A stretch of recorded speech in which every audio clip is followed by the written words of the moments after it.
Queridas irmãs, queridos irmãos, aqueles que nos ouvem pela Rádio Fraternidade, os que nos assistem pela TV, pela FEB TV, é com imensa alegria que nós aqui nos encontramos. Primeiramente, para passarmos uma tarde refletindo sobre um tema que é de interesse, eu digo, vital para todos nós. É um tema baseado num livro psicografado por Divaldo Pereira Franco, Perturbações Espirituais. É um tema que, como nós observamos, ele é um tema moderno. Desafios todos nós temos, tivemos e teremos ao longo das nossas existências. Mas como estamos na época da tecnologia avançada, no estado da arte, da comunicação, naturalmente este tema também tem esta importância, porque os desafios que nós estamos passando como espíritas, como cristãos, no momento em que a Terra passa por um momento de transição, é importante que nós tomemos conhecimento destas realidades que esse livro nos traz. Daí, passarmos aqui uma tarde refletindo sobre estes pontos que muitas das vezes sabemos, mas que necessitamos ter consciência desta realidade para que as nossas ações, os nossos atos reflitam aquilo que nós devemos fazer na divulgação da mensagem que o Cristo nos deixou há 2000 anos. Este livro provavelmente já é do conhecimento de todos. Se não for, eu aconselho lê-lo. Mas na leitura, eu recomendo que leiam 3 livros. O primeiro livro, eu tenho aqui à mão, e eu não combinei com o Divaldo, nem com ninguém para fazer propaganda do livro. O conteúdo do livro é que nos leva a esta maneira de demonstrarmos e mostrarmos a necessidade da leitura. O primeiro é Transição Planetária, que foi no ano de 2010, no ano em que se comemorou os 100 anos de Chico Xavier. O segundo livro veio 2 anos depois, lançado em 2012, é Amanhecer de uma Nova Era, que na realidade é uma continuidade deste livro. E o mais recente foi lançado em outubro do ano passado, Perturbações Espirituais. Com base nele é que nós iremos fazer as nossas reflexões nesta tarde. E a sua capa encontra-se à vista de todos nós no slide que aí está projetado. O livro, ele nos fala de alguns fundamentos muito importantes e que, por serem hoje tão óbvio, tão natural, porque são fundamentos com base nas leis naturais, nas leis divinas, que passam despercebidos por todos nós. Ele inicia falando-nos sobre a lei de afinidade. Todos nós temos uns sobre os outros uma poderosa atração graças a esta lei. Há um ditado popular que diz: "Me dizes com quem andas, que eu te direi quem és." E nós nos afinizamos com aquelas pessoas que têm os mesmos gostos, as mesmas atitudes, pensam da mesma maneira que nós pensamos, e a partir daí, esta lei ela se faz como a própria lei de atração, que é uma lei magnética, que não foi inventada pelos homens, é uma lei natural, uma lei divina. E ele nos fala a respeito desta lei, e o livro todo é necessário que nós possamos compreendê-la bem para entendermos o desenvolvimento do livro. Quando nós estamos neste ambiente, por exemplo, ou em qualquer um outro, hoje todos possuem os aparelhos que, além de telefonarem, fazem muitas coisas. Seja a marca que for, todos têm conexões, têm Wi-Fi.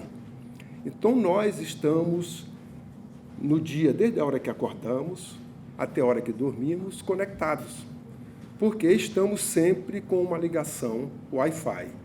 Seja ela esta que nós estamos nos referindo, ou um 3G, 4G e aqueles Gs que irão aparecer no futuro, fazendo já parte das nossas vidas. E quando nós nos conectamos através desses aparelhos, por afinidade, nós buscamos as coisas que nos interessam, que nos dá prazer, que nós gostaríamos de conhecer ou até de divulgar. Esta é uma realidade que nós estamos vivendo no dia de hoje. Mas nós não queremos falar especificamente sobre este ponto. Nós queremos falar sobre a questão da conexão, que é justamente a lei de afinidade. Como ela se processa? Se nós estamos num ambiente e desejamos ficar conectado com aquela rede, a primeira coisa que nós fazemos é buscar a senha, para que, após o conhecimento da senha, inserido ela, a partir daquele momento, o nosso aparelho conecta-se com aquela rede, enquanto aquela senha existir. Se nós sairmos daquele ambiente, nós perdemos essa conexão, porque as ondas emitidas, elas não conseguem chegar à distância que nós estamos. Mas se nós temos uma conexão via satélite, aonde nós estejamos, independente da distância, essa conexão se faz. Quando nós retornamos ao ambiente, não precisamos mais de senha, porque o próprio aparelho, naturalmente, ao se aproximar, ele já nos coloca conectados. Até aí, parece-me que todos estamos entendendo esta parte da tecnologia. Vamos raciocinar isso conosco, em termos de afinidade? A ciência já nos mostra, nos diz, nos comprova que nos dias de hoje todos nós somos emissores e receptores de ondas. Nós pensamos, os nossos pensamentos são conduzidos por ondas. Nós temos sentimentos, os nossos sentimentos também são conduzidos por ondas. Ou seja, a onda é um veículo que conduz a voz, conduz o sentimento, conduz o pensamento. Mas ela, como onda, ela também se conecta, ela tem afinidade com outras ondas semelhantes. Precisa apenas que alguém pense o que eu estou pensando e automaticamente no espaço estas ondas se afinizam. Se eu estou pensando no bem, eu estou automaticamente afinizado com o bem. Se eu pratico ou penso ou tenho sentimentos com a ausência do bem, as minhas ondas se conectam automaticamente com a ausência do bem. Isso é uma lei natural, que nos dias de hoje fica até fácil explicarmos usando a tecnologia vigente. Estes fundamentos são muito importantes para que nós possamos entender a mensagem que o livro nos traz.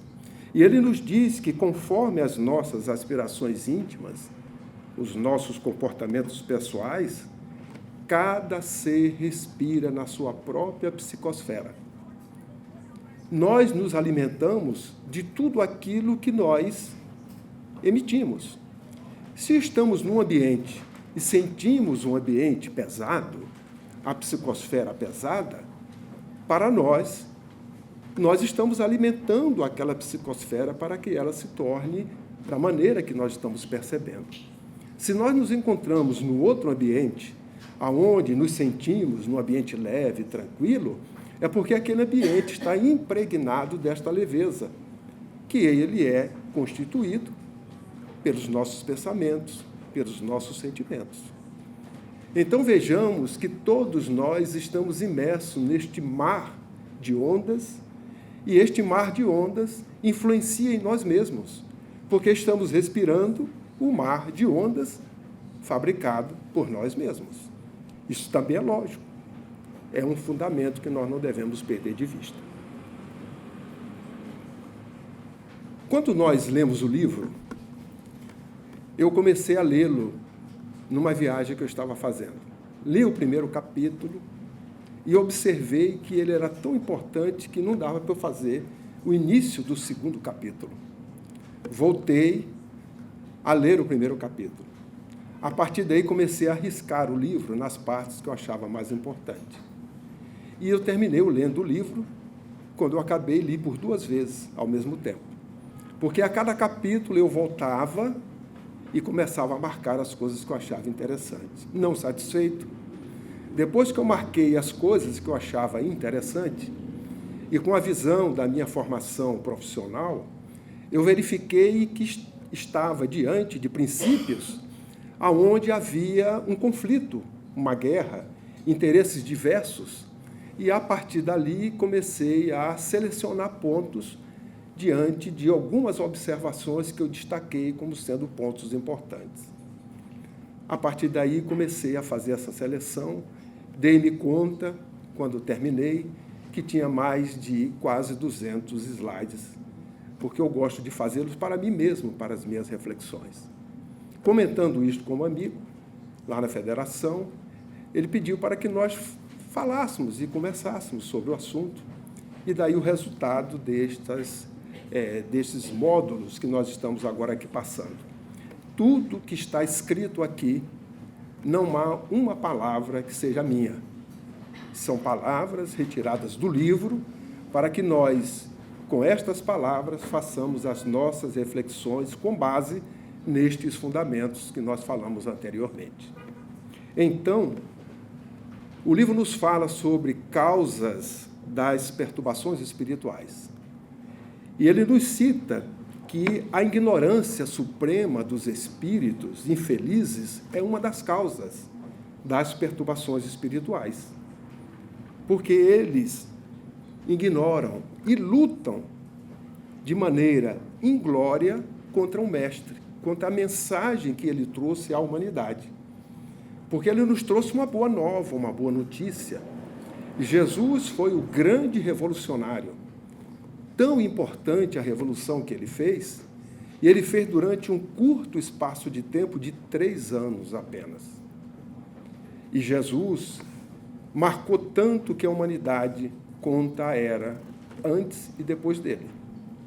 A história é antes de Jesus e depois de Jesus.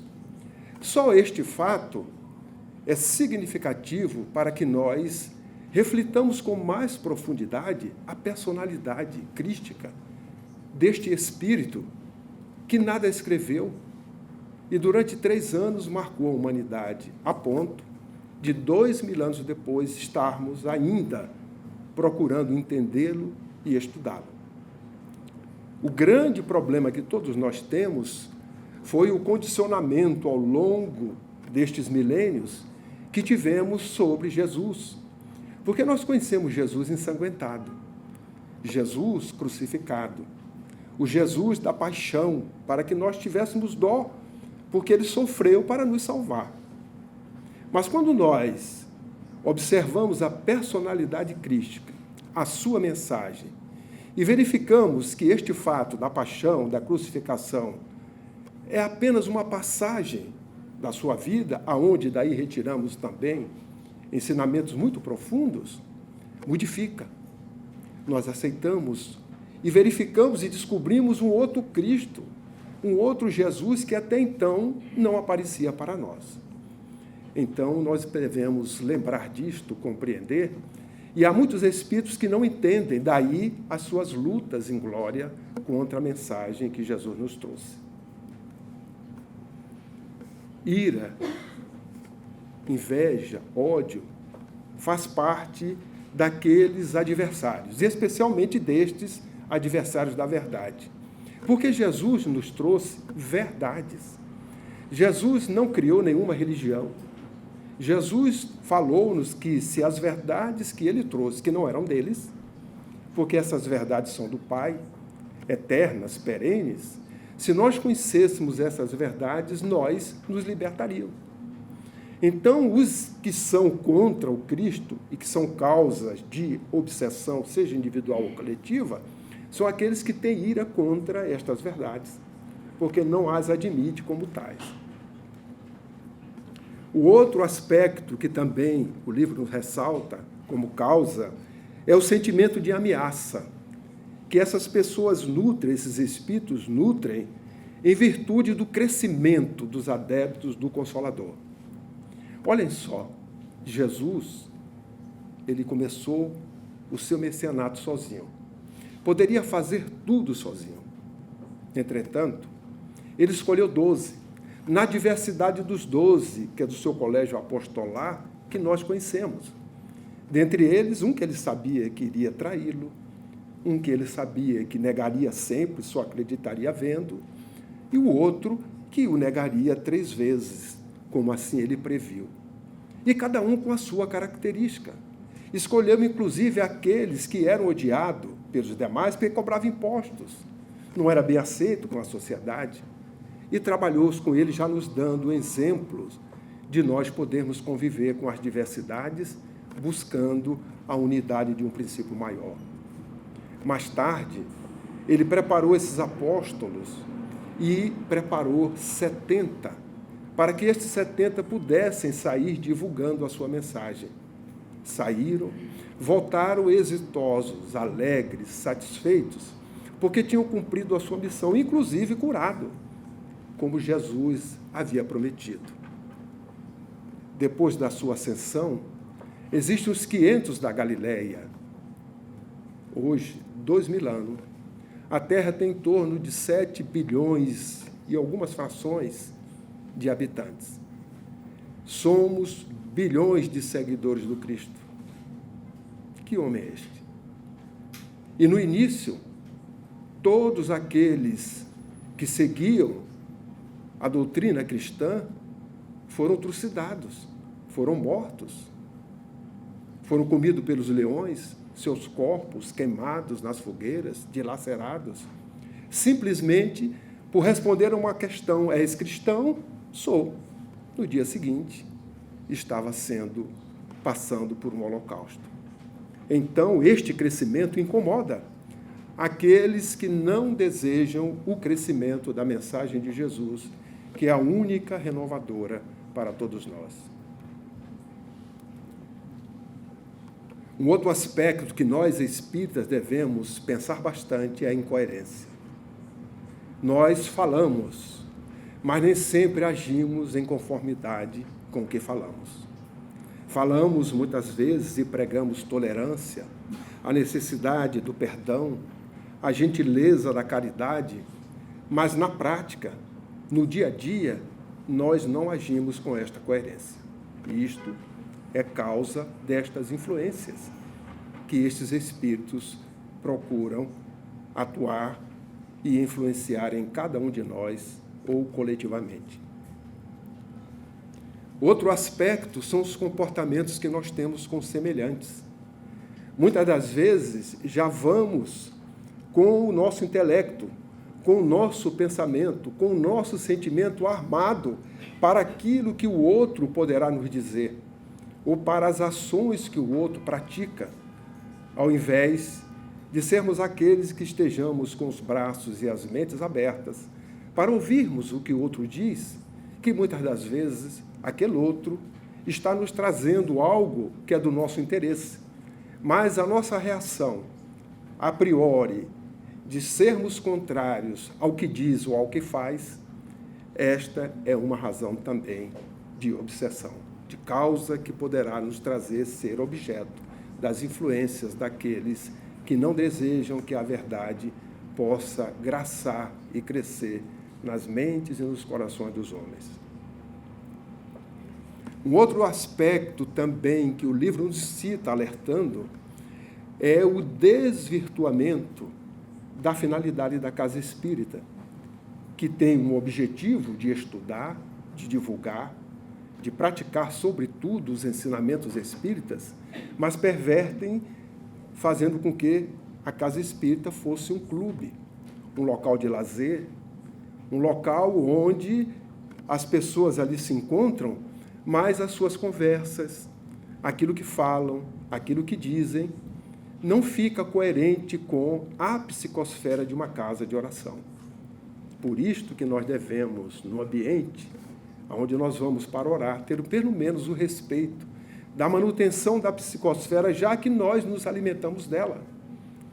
Não que sejamos aqueles que vamos fazer mudanças como hipócritas, ao adentrar a casa espírita, eu vou mudar o meu comportamento. O ideal é que façamos os esforços para que o nosso comportamento ele seja idêntico em qualquer lugar que nós estejamos. na casa espírita ou fora da casa espírita, independente. Para que nós não possamos fazer essa mudança. Estou na casa espírita, vou me vigiar agora, para não pensar coisas que não devo pensar. Mas isto é um exercício que cada um de nós devemos fazer, porque não somos perfeitos e estamos buscando comportamentos melhores nas nossas vidas. Outro aspecto é a substituição lenta da seriedade da mensagem que a doutrina espírita nos traz. Quando eu falo a doutrina espírita, eu gostaria que todos entendessem que nós estamos falando de Jesus pela segunda vez entre nós. Ele prometeu um Consolador, aquele que explicaria tudo que naquela época ele não podia dizer. E nós encontramos na doutrina espírita as explicações para todas as questões que a humanidade até então fazia sem resposta. Porque depois de Jesus, estas respostas chegaram, mas nós não as entendemos devidamente. Quem somos? O que estamos fazendo aqui? Para onde vamos?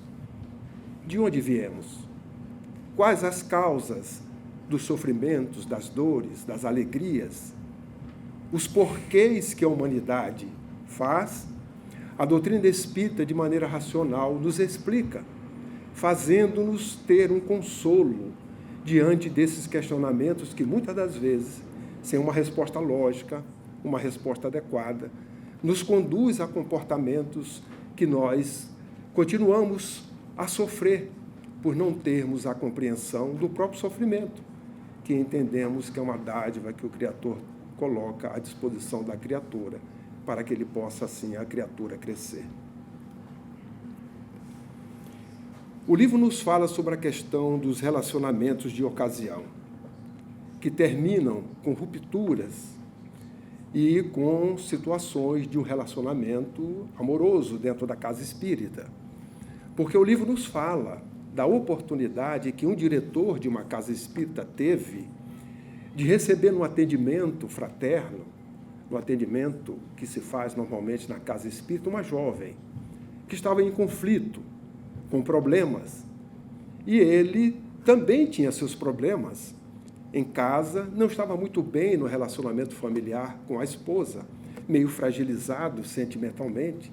E naquele instante em que a jovem procura a casa espírita para poder trazer as suas ansiedades, busca de um consolo, ele procura consolá-la, mas, ao mesmo tempo, uma atração, é a lei de afinidade. Fala muito mais forte. Ela é uma moça simpática e ele muito mais velho do que ela, com os seus sentimentos ainda não muito resolvidos, porque ele também não soube buscar na própria doutrina que abraçou a solução para o seu problema.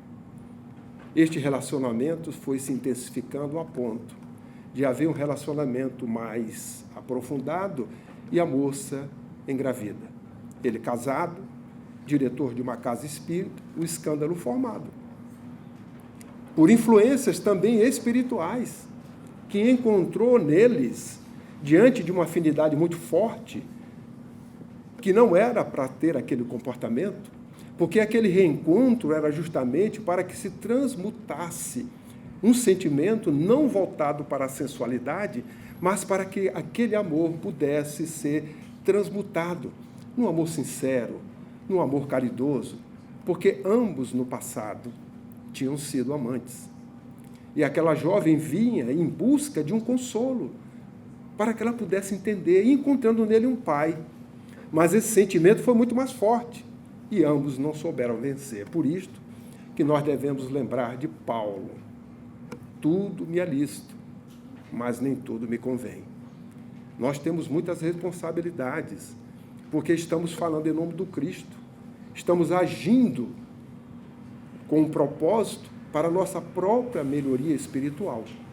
E é natural que os encontros, as afinidades cheguem, mas que nós também tenhamos o discernimento para verificarmos o que é que nos convém, para que nós não caiamos, ou seja, nós não busquemos aquelas coisas que no passado nos levaram a equívocos e que na presente existência não cabe mais diante do conhecimento que a doutrina espírita nos traz, que o Evangelho de Jesus já nos proporciona a conhecer. Um outro aspecto também que o livro nos relata é um vício que todos nós temos, de querermos adaptar as nossas tradições, os nossos hábitos à verdade, esquecendo que é o contrário. Nós devemos esquecer estas coisas que são atávicas, atavismos, coisas do passado, para podermos seguir a verdade que é que nos guia. Jesus, ele conversando no momento do almoço, quando almoçava na casa do fariseu, o fariseu muito preocupado com os discípulos, porque não tinham lavado as mãos. E conversa com ele, porque eles não lavavam as mãos antes do almoço. É um hábito salutar, natural. Mas Jesus, naquele momento, observou que havia algo, porque aquilo era uma hipocrisia. E Jesus disse para eles, olha, vocês são hipócritas, naturalmente com as minhas palavras, que as palavras de Jesus eram muito mais incisivas. A verdade, ela já está conosco há muito tempo. Vocês a conhecem e procuram adaptar a verdade às suas tradições, ao invés de procurar esquecer as suas tradições para seguir a verdade. É o que acontece nos dias de hoje. A verdade está entre nós. Jesus já está entre nós. E nós procuramos adaptar as verdades aos nossos hábitos, aos nossos vícios. Não temos a coragem ou a ousadia, alguém pode dizer, para abandonar o passado e seguir o novo. Mas coragem e ousadia todos nós temos. Porque no passado, nós somos corajosos para matar, fomos corajosos para roubar, fomos corajosos e ousados para atacar as outras tribos, as cidades, para defender os nossos interesses. E talvez isto tenha colocado em nós uma marca tão profunda que no nosso inconsciente temos medo de usar a coragem novamente. Mas não devemos esquecer que a coragem é útil, que a audácia também é útil. Paulo usou, foi corajoso. Mas agora é diferente. Antes, eu usava a coragem sem o Evangelho. Agora, eu posso usar a coragem com o Evangelho. E não cometerei os mesmos erros, para que eu possa fazer com que esta coragem ajude-me a crescer e ajude também o próximo a crescer diante daquilo que nós conhecemos, quando nós vivenciamos a mensagem que Jesus nos trouxe. São pontos importantes que nós devemos raciocinar, porque a fragilidade moral e as imperfeições morais nossas é que possibilita a estes espíritos que se utilizam destas fraquezas a influenciar em nós de acordo com as suas vontades. E, normalmente, as suas vontades não são a favor do bem. Não querem, não desejam que a Terra progrida, que a Terra melhore.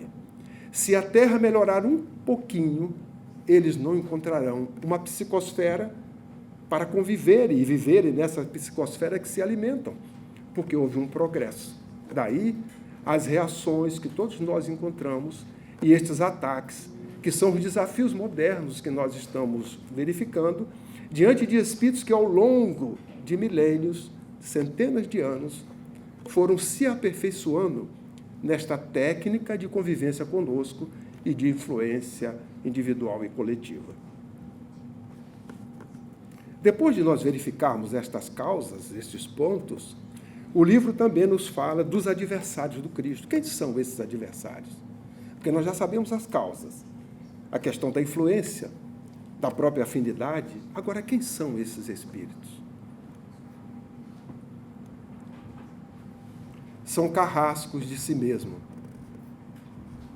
Transfere o ódio que cultivaram ao longo de muitos séculos, lá desde a Idade Média, e com isso se dizem juízes, julgadores de todos aqueles que, na realidade, se afinizam ou abrem oportunidades para que seja colocado no espaço pensamentos, ideias, vontades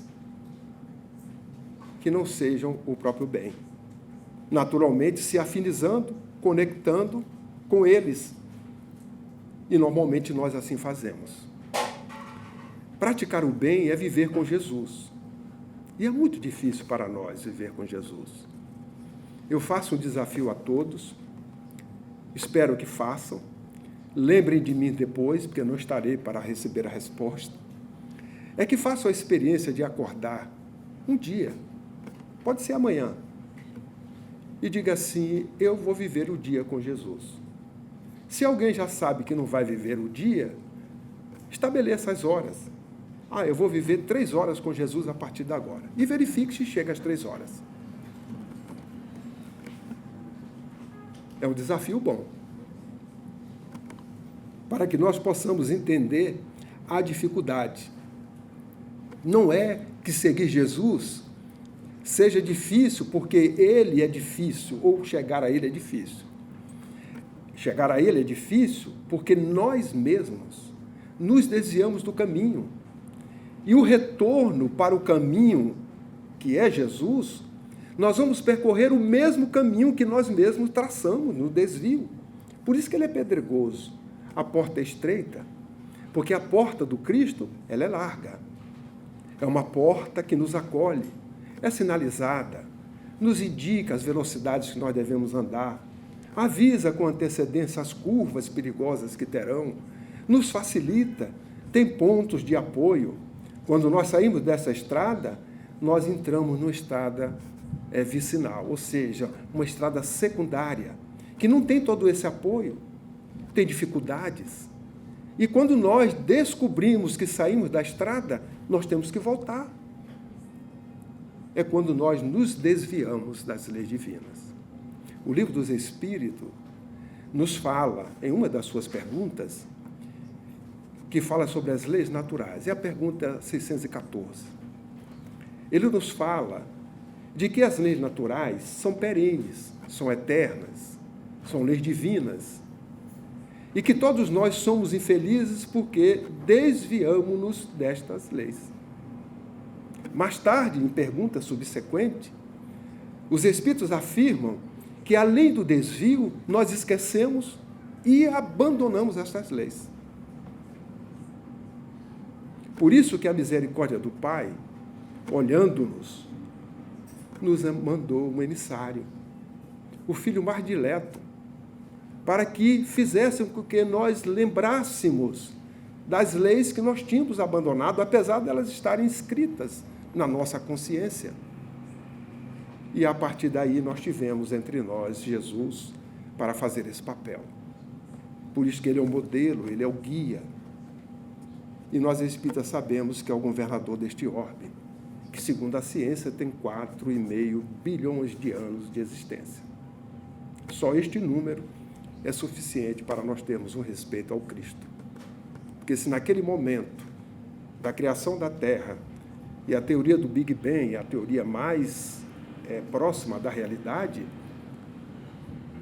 há 4,5 bilhões de anos, Jesus já era um Espírito Crístico. Então, pronunciar o seu nome, falar dele, falar das coisas que ele nos trouxe, merece uma atenção maior, um respeito. Por isso que ele só precisou de 3 anos para dizer tudo que a humanidade necessitava para o seu progresso, nos aspectos éticos, morais, que todos nós hoje estudamos no seu Evangelho. Estes espíritos, segundo o livro, desempenharam um papel muito importante na época da Segunda Guerra Mundial, no nazismo, influenciando aqueles que desejavam o poder da terra, dominar através da guerra, porque são afinidades. Eles desejam o poder, querem dominar a terra do seu jeito. E quando encontra afinidades na terra de espíritos que também desejam dominar, a conexão já está feita. É questão apenas de intensificar a vontade numa influência de ambos os lados, tanto do plano material para o espiritual, quanto do espiritual para o plano material. Estes espíritos se atribuem valores que não têm, que não possuem. Porque eles vivem em regiões que são as regiões chamadas trevosas. E durante todo esse período que construíram os seus impérios nestas regiões, receberam muito de nós. receberam reis, receberam homens que lideraram nações, povos, e durante esse período todo foram construindo os seus impérios e, numa intenção relativa, acham que podem dominar a terra e, a partir daí, fazem todo este trabalho para que possam, sim, dominá-la.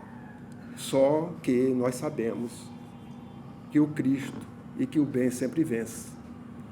Há uma grande diferença dos espíritos que são nobres, eles respeitam as leis divinas e, por isso, não interferem nem violentam as consciências de qualquer um de nós. Mas os espíritos que não têm esta consciência, eles interferem sim. Interferem nos indivíduos, interferem nas instituições, interferem nas nações, para que seus objetivos sejam colimados, sejam atingidos. Mas os espíritos nobres, eles deixam por nossa conta, porque sabem que todos nós somos responsáveis pelo nosso crescimento espiritual. Somos responsáveis pelo nosso destino. Cada um de nós temos um rastro evolutivo, que não é igual ao do outro. Uma estrada que nós construímos que não tem uma idêntica à nossa, única, de cada um de nós. Porque o Pai, o Criador, não faz cópia. Nós não somos cópias uns dos outros. Somos indivíduos. Somos indestrutíveis. A partir do momento que fomos criados como espírito, só temos uma vida. Inúmeras existências. Mas uma única vida o espírito tem. E na construção, para sair da simplicidade e da ignorância para a angelitude, ele constrói a sua estrada, que não é idêntica à do outro. Podemos, talvez, ter, durante isso, cruzamentos, momentos de superposição uns com os outros, mas o rastro que nós fazemos, a estrada que nós construímos, evolutiva, ela é única, é nossa. E é tão lógico, para podermos até identificar e não ter nenhuma confusão ao observar que este aqui é do tal espírito, este outro é do outro espírito, e assim por diante. Estes espíritos são ardilosos, são muito hábeis no sofisma. São espíritos que aprenderam ao longo de todo esse processo evolutivo, como nós aprendemos, como nós desenvolvemos. Um crescimento que a humanidade tem hoje, para nós estarmos no estado da arte, na parte da tecnologia, não nos aspectos éticos morais, nós iremos atingir esse estado à proporção que nós vamos evoluindo, porque ainda estamos praticamente na barbárie nesse aspecto. Mas esses espíritos aprenderam no plano espiritual, se desenvolveram. O que falta-lhes é o sentimento, desenvolver-se para sensibilizar-se perante as verdades divinas, o que ainda não aconteceu com eles. São fanáticos. Congelaram, ao longo do tempo, as tradições das igrejas, das religiões que abraçaram no passado. Permanecem com seus pensamentos ainda na época em que viveram, e nós sabemos isto, a literatura espírita é muito rica nessas informações. E o próprio laboratório, que são as reuniões mediúnicas, nós encontramos, às vezes, muitos espíritos com a mente focada no passado, de centenas de anos, até milênios, aonde eles não saíram daquele tempo ainda. Mas alguém pode dizer, como é possível isso?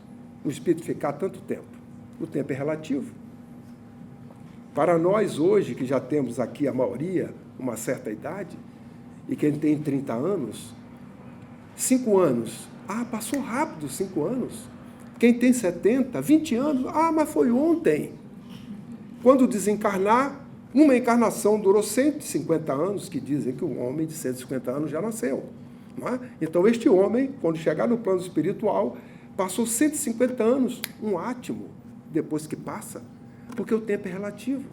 Hoje, os homens vão ao espaço, saem da atmosfera da Terra, e no espaço não tem nem dia nem noite. Eles sabem que um dia se dá porque fazem uma volta em torno da Terra em torno de 3 horas. 8 voltas são 24 horas. Porque eles veem sol, escuridão, sol, escuridão. A relatividade muda. E quando nós estudamos Einstein na sua teoria da relatividade, nós vamos verificar que realmente o tempo é relativo. Daí ele nos imaginar numa viagem na velocidade da luz, que para ele era a velocidade maior, mas nós sabemos que não é, porque o pensamento é muito maior. Fazer uma viagem de 100 anos, ou vamos botar de 30 anos, quando voltar está tão jovem, porque ele não sofreu as intempéries, as influências que nós sofremos na atmosfera da Terra.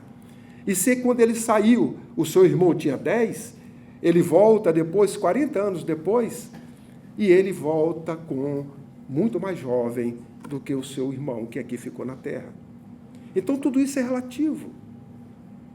Passar muito tempo com a mente fixada, nós podemos fazer um exemplo. Nós já estamos falando há algum tempo.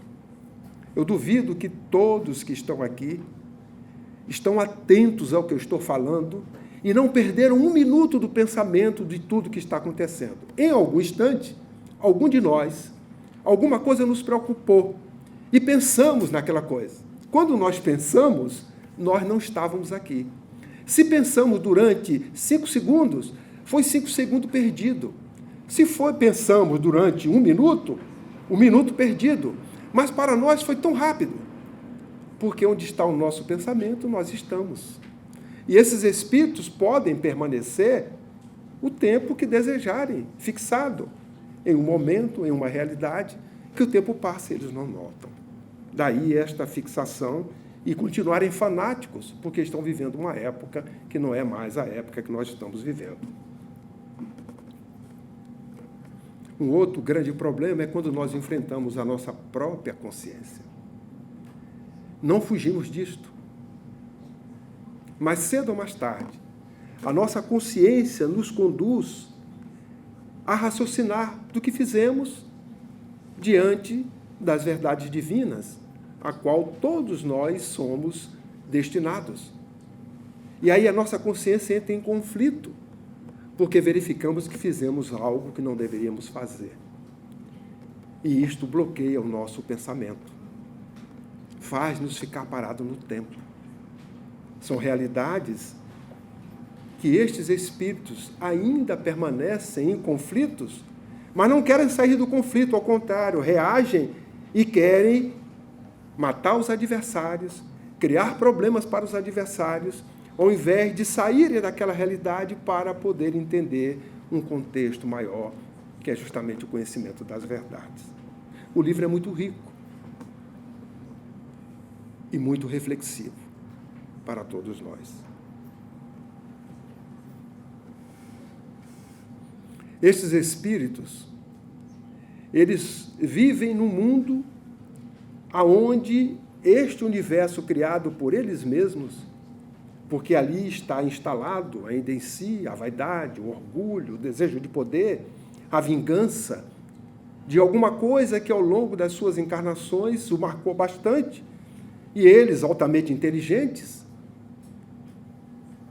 e o sentimento ainda não tocado pelas verdades divinas, eles procuram realizar os seus próprios impérios. Nas regiões onde vivem, que são as regiões trevosas, eles iniciaram com pequenas localidades, criaram cidades, criaram impérios e, naturalmente, dominaram a Terra nessas regiões, com seus impérios.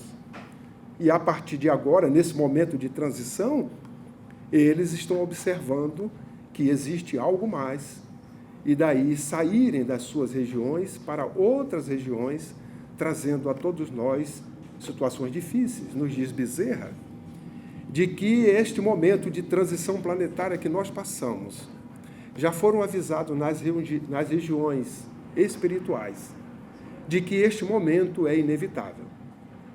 E esses espíritos que estavam acomodados nos seus habitats, eles saíram deles e vieram para a superfície da Terra, a crosta da Terra, já que as regiões trevosas, nós podemos fazer uma uma estratificação, nós vamos observar que da superfície da Terra para o seu interior encontram-se estas regiões. Da superfície da Terra para regiões mais altas, nós encontramos as regiões umbralinas. E acima deste ponto mais alto, nós vamos encontrar outras regiões mais nobres, felizes. Por isso, quem lê o Nosso Lar, observa que André Luiz diz que esta colônia ela se encontra na periferia dessas regiões umbralinas, mais próxima de regiões melhores do que a região umbralina. Então, esses espíritos, ao tomarem conhecimento desta renovação da Terra, eles abandonaram e vieram para a crosta da Terra. Encontraram todos nós, comparsas, companheiros de um passado, que fomos, junto com eles, criminosos. Praticamos atos que tinham a ausência do bem. E agora, eles, ao nos encontrarem, começam a observar e até ter inveja, mas este não, este é aquele. Por que agora ele está assim, desse jeito? Este vai herdar a terra e eu não? E começa um conflito e, ao mesmo tempo, uma influência direta ou indireta em cada um de nós. E Bezerra nos diz que estamos vivendo uma época de pandemia mediúnica. Porque todos nós somos médiuns, de maneira direta ou indireta. Estas influências chegam a cada um de nós. E nós estamos submetidos, conectados, de acordo com a nossa senha, nos Wi-Fi, nos 3Gs, 4Gs, com o plano espiritual. Conectados com eles, em função do nosso comportamento, das nossas ações, das nossas atitudes. Eles se dizem anticristo, porque são contra o Cristo. Na realidade, são contra o bem. Como Cristo, Jesus, trouxe o bem, são contra Jesus. Não são sozinhos. Tem exércitos. Um exército é preparado para a guerra, para a defesa ou para o ataque. E eles se formam, se prepararam ao longo destes milênios, porque os espíritos são os mesmos. E estão aí com todo este exército combatendo contra o bem. Quem procura vivenciar o bem encontra esses desafios. Daí o título do tema, os desafios modernos.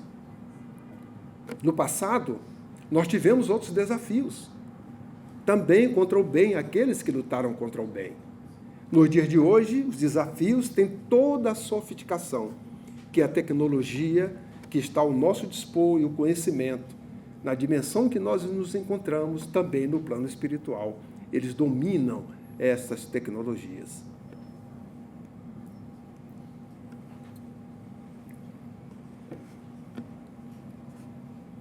As técnicas que usam não dispensam o que temos à disposição, mas com o objetivo de interferência psicológica em cada um de nós. Nós já analisamos os meios de comunicação que estão à nossa disposição? Já, eu conheço, eu os uso. E como é que eu estou usando? Será que eu estou usando de maneira adequada?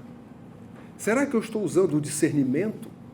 Porque hoje é muito fácil, agora mesmo, eu estou falando aqui, numa sala, pessoa me ouvindo.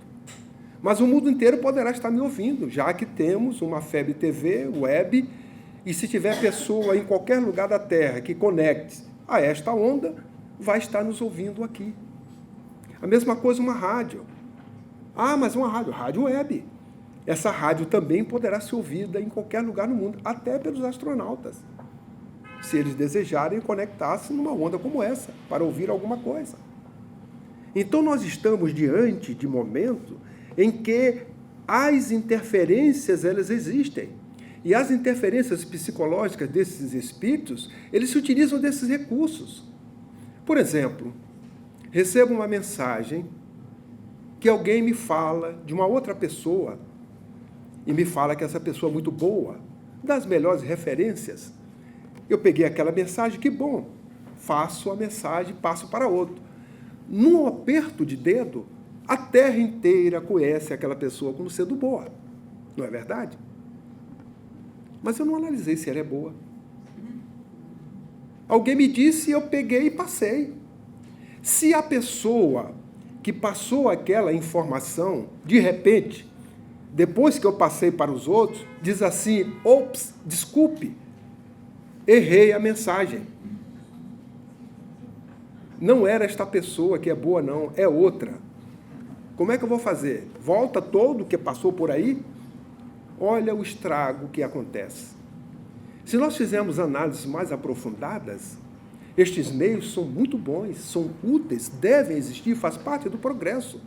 Mas a maneira como nós estamos utilizando, nós devemos pensar, para que não sejamos instrumentos destes espíritos que se utilizam desses meios de comunicação, das nossas invigilâncias, nas conexões que fazemos com eles pelos nossos interesses de irresponsabilidade, de fazermos fofocas, falarmos alguma coisa e, de repente, estamos nos compromissando por estar divulgando inverdades e prejudicando pessoas. Então, na realidade, nós precisamos estar muito atentos, muito vigilantes, porque estes meios de comunicações são muito bem conhecidos por eles. Esses espíritos viveram, muitos deles, nestas épocas que estão aí na tela. 376, no século IV, depois que invadiram Roma, em 410, com Alarico, foram espíritos que se utilizaram, naquele momento, de uma luta para chegar a uma terra sagrada, onde era sagrada porque ali estava Jesus. Que Jesus? Um corpo? Que corpo? Se o corpo dele não existia? Poderia existir um túmulo. E quem fez parte dessa história? Nós espíritas, ao lermos a história da humanidade, não pensemos que a história é da humanidade como sendo dos outros. A história é nossa. Alguns se dizem assim: eu acho que nessa encarnação eu estou assim, mas no passado eu fui um rei, uma rainha. Não é sempre aquela. Ninguém é escravo, não é? Ninguém foi trabalhador. Mas, independente do que queiram ser, o que significa é, se nós vivemos naquela época, a história foi construída por todos os contemporâneos daquela época, de maneira direta ou indireta. A história só registra os eventos das personalidades. Mas todos nós participamos daquela história, com o mínimo, mas fomos corresponsáveis por aqueles eventos que aconteceram. Então, ao ler a história, vamos ler a nossa história. E quando lermos a nossa história, vamos verificar que nós não estamos mais na época de cometermos os mesmos erros. Porque nós encontramos uma história de guerras, de lutas, de egoísmo, de vaidade exacerbada, de todas as imperfeições que nós não desejamos tê-las mais. Esses espíritos desejam um novo período para a humanidade, só que é um período sob o temor de Deus, como lá atrás. A época de Moisés, temia-se Deus, porque era necessário à época. Imagina você sair com um povo, centenas de milhares de pessoas num deserto, e você não tivesse algo que dissesse, olha, se você fizer errado, você vai ser castigado. E isso aqui é em nome de Deus, porque eu falo com Deus. E nós sabemos que nenhum de nós falamos com Deus, mas através dos seus emissários, dos espíritos. E Moisés necessitava realmente fazer com que aquele povo temesse, para que ele, ao longo de 40 anos, conduzisse-os no deserto. Mas Jesus nos trouxe um Deus de amor diferente. Mas a mentalidade desses espíritos ainda deseja ter uma terra domada por um Deus desse aspecto, porque ainda encontram com suas mentes congeladas nesse passado.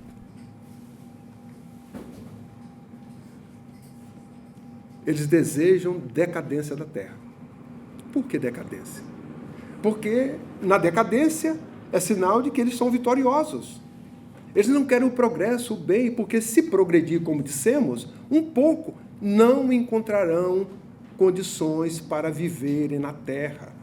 Porque eles se alimentam de uma psicosfera que não é a psicosfera que nós emitimos quando praticamos o bem. se alimentam da psicosfera, que é a ausência do bem. Se nós progredimos, é o bem que predomina. Eles terão que viver em outros habitats que não este. O livro nos fala que eles aprimoraram as técnicas de hipnose ao longo de todo esse período. Muitos de nós, nestas conexões com eles, poderemos estar fascinados, hipnotizados e nem notamos. Crente que estamos realizando a melhor coisa do mundo. Mas em momento nenhum nós paramos para discernir, para usar o bom senso, para verificarmos se o caminho que nós estamos é o caminho correto ou não, até duvidar é verdade ou não, porque se for verdade, é questão de tempo. Mesmo que nós não façamos aquela escolha verdadeira, ela nos demonstrará à frente logo que é uma verdade e nós voltaremos a ela.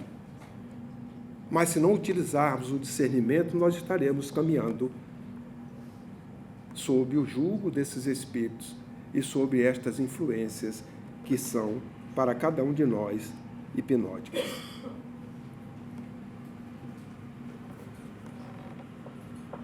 Eles acreditam que não é mais o tempo de meditações, de pobreza, de renúncia. Está no passado. Sabe o que é que eles acreditam agora? Eu vou passar mais uma. Eles estão num programa lento, não tem pressa. Lento de destruir aqueles que seguem o Cristo, que querem o bem. Ora, um programa lento é uma estratégia de longo prazo. Não estão apressados. Mas eles começam, então, a trabalhar. Porque dizem que o nosso Jesus, que também é deles, né? Que é irmão, diz que está morto. Que já não há mais condições. E a partir daí ele começa a incentivar outras coisas para que nós chegamos ao prazer, à exaustão do prazer. Se nós observarmos a humanidade nos dias de hoje, vejamos os nossos hábitos. O que é que nós estamos procurando? Não que o prazer, que o lazer não seja bom. É natural, é divino, está à disposição. É o uso que nós fazemos dele. E se nós observarmos muito de nós, lembremos que eles estudaram o magnetismo, estudaram a hipnose, a fascinação.